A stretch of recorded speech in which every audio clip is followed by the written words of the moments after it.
Okay, students. So, in our last class, okay, we were discussing about cell wall. हाँ, तो cell wall हम लोगों को सब भी अभी पता चल चुका है कि what is cell wall is okay and what is the basic difference between cell wall and cell membrane, right? तो we will just be brushing it up. Cell wall basically वो outer covering of the cell होता है जो cell का जो shape है maintain करने में मदद करता है, ठीक है ना? इसके बाद प्लांट को फर्म रखने में मदद करता है, मतलब प्लांट में जो लीव्स एंड फ्रूट्स है उसको फर्म रखने में मदद करता है, ठीक है ना? राइट. इसके बाद प्लांट को अपराइट रखने में मदद करता है. Okay, even though cell wall is very rigid yet it is permeable.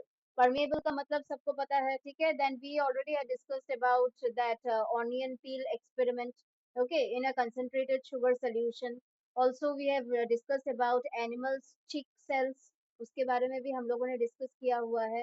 Okay, सो हम लोगों को यहाँ तक ये तो पता चल गया है कि जो प्लांट सेल है वहां पे सेल वॉल होता है, एनिमल सेल है वहां पे सेल वॉल नहीं होता है, right?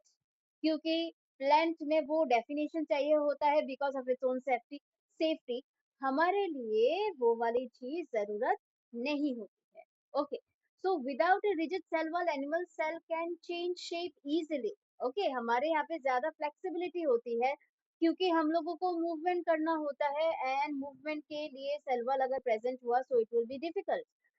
Plant cell on the other hand ये प्राइमरीली बना ही हुआ है सेलुलोज से, जो कि एक टाइप ऑफ कार्बोहाइड्रेट होता है which is formed by many glucose unit together. I suppose you people already know the formula of glucose, okay, C6H12O6. तो ये जो सेलुलोज जो है in our diet, it actually helps in digestion first of all, okay. कुछ micro organisms है जैसे कि fungi bacteria हो गया, इन लोगों के पास भी सेल वॉल होता है, तो ये मतलब सेल वॉल उन लोग को प्रोटेक्शन देता है और स्ट्रक्चरल सपोर्ट देता है. बस मोटा मोटी we have to understand up to this. Clear? इतना तक हो गया?